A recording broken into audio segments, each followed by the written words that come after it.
প্ৰতিযোগিতামূলক পৰীক্ষাৰ সাক্ষাতৰ কাৰণে যেতিয়া এগৰাকী প্ৰাৰ্থী আহে তেওঁ নিজৰ পোছাক পৰিচ্ছদ তাৰ প্ৰতি নজৰ ৰাখিব লাগিব আৰু তেওঁ কি ধৰণে আহিছে সেইটো লক্ষ্য কৰা যাব আৰু আহিয়ে তেখেতে তেওঁ বোৰ্ডৰ সদস্যসকলক বা তাৰ অধ্যক্ষক গুড মৰ্নিং বা গুড আফটাৰনুন এই কথা ক'ব, বহিব ক'লে তেওঁ বহিব আৰু যেতিয়া প্ৰশ্ন সুধিব যিটো আই কণ্টেক্ট, যিজনে প্ৰশ্ন সুধিব তেওঁৰ প্ৰতি দৃষ্টি ৰাখি বাকী দুজন মেম্বাৰৰ প্ৰতিও তেওঁ দৃষ্টি দিব লাগিব। অকল এজনতেই চকু নিবদ্ধ নাৰাখি বাকীকেইজন সদস্যৰ ফালেও তেওঁ চাব লাগিব। আৰু যেতিয়া তেওঁ প্ৰশ্ন সুধিব, কিবা কাৰণত যদি তেওঁ প্ৰশ্নটো বুজি নাপায় তেতিয়াহ'লে আকৌ এবাৰ অনুৰোধ কৰিব যে মই প্ৰশ্নটো বুজা নাই, আকৌ এবাৰ ৰিপিট কৰিব নেকি, তেওঁ সুধি ল'ব। ঠিক তেনেকৈ তেওঁ যদি এটা প্ৰশ্ন ইংৰাজীত সুধিছে তেওঁ ইংৰাজীত দিবলৈ চেষ্টা কৰি তেওঁ কিন্তু অনুমতি ল'ব যে মই ইংৰাজীত টান পাইছোঁ, মই অসমীয়াত ক'ব পাৰিম নেকি, may I speak in or explain in Assamese sir. বা তেওঁ যদি অসমীয়াত সুধিছে তেওঁ ভালকৈ বুজি পোৱা নাই, প্ৰশ্নটো বুজি পাইছে কিন্তু এক্সপ্লেইন কৰিব পৰা নাই, তেওঁ সুধিব sir may I explain in English. তেখেতৰ অনুমতি সহিতে তেওঁ সুধি ল'ব কোনটো লেংগুৱেজত ক'ব বা সেই কোনটোত এক্সপ্লেইন কৰিব। আৰু কথাৰ মাজত কেতিয়াবা ইংৰাজী আৰু অসমীয়াও মিক্স হ'ব পাৰে, সেইটোৰ কোনো বাধ্যবাধকতা নাথাকে। আৰু তেওঁলোকৰ যদি কিবা এটা সন্দেহ হয় তেতিয়া পাৰ্মিশ্যন ল'ব, may I guess it sir, মই এইটো অনুমান কৰিব পাৰোঁ নেকি, এনেকৈ ধৰণৰ সুধি পেলাই তেওঁ কথাটো উত্তৰটো দিব পাৰে। গতিকে গোটেই কথাটোতে এইটো পাৰ্চনেলিটি টেষ্ট, যিহেতু মেনাৰ্ছ কেনেকুৱা কৰিছে তেওঁ সেইটো লক্ষ্য কৰা যাব।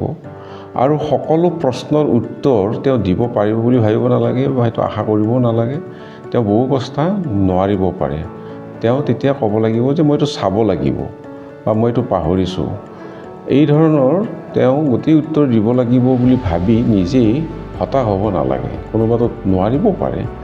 আৰু সদায় অলপ স্মাইলিং ফেচত থাকিব লাগে। এইটো শিক্ষক আৰু ছাত্ৰৰ প্ৰশ্নোত্তৰ শিতান নহয়, গতিকে পাৰ্চনেলিটি টেষ্ট থাকিব। আৰু কেতিয়াবা তেওঁ হয়তো ছিটুৱেশ্যন বেজ এটা সমস্যা দিব, কি ধৰণে সেই সমস্যাটো তেওঁ সমাধান কৰিব, তেওঁৰ পৰামৰ্শ কি, সেই কথাবিলাক তেওঁ নিজৰ বিবেচনাৰে ক'ব পাৰিব লাগিব। গতিকে ইয়াত সম্পূৰ্ণৰূপে ধীৰ স্থিৰভাৱে আৰু হাঁহি মুখেৰে সেই কথাখিনি উত্তৰ দিবৰ কাৰণে তেওঁ চেষ্টা কৰিব লাগিব।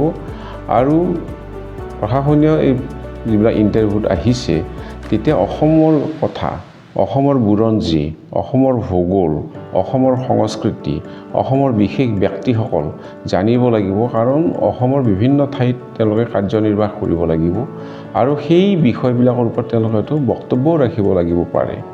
সেইকাৰণে অসমখনৰ বিষয়ে তেওঁলোকে এই কথাবিলাক জানিব। আৰু দ্বিতীয়তে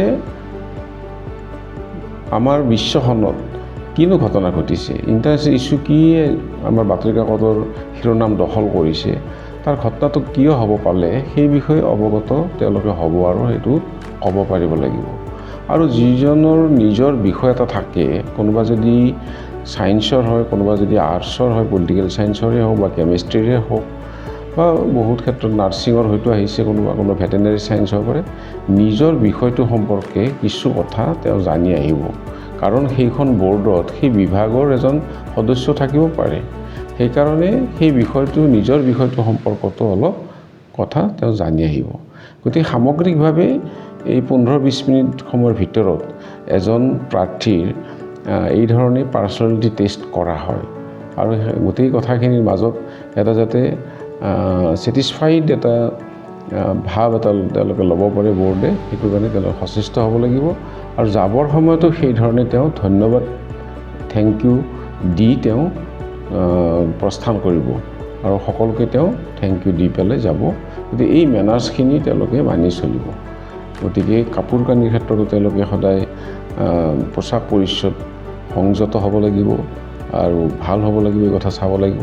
ঠিক তেনেকৈ পৰিষ্কাৰ পৰিচ্ছন্নতাটো তেওঁলোকে মেইনটেইন কৰিব লাগিব, মেনেজ কৰিব লাগিব। আৰু তেওঁলোকে সদস্যসকলক হাঁহি মুখেৰে সম্ভাষণ আৰু যাবৰ সময়তো বিদায় সম্ভাষণ তেওঁলোকে জনাব লাগিব। আৰু যিখিনি জানে সেইখিনি তেওঁলোকে বিতংকে ক'ব আৰু সন্দেহ থকাবিলাকত তেওঁলোকে গেছ কৰিবৰ কাৰণে অনুমতি ল'ব। বা ভাষাটোৰ পৰিৱৰ্তন কৰিব লাগিলে অনুমতি ল'ব লাগিব। থুলমূলকৈ এইখিনিয়ে প্ৰাৰ্থীসকলৰ প্ৰতি আমাৰ পৰামৰ্শ।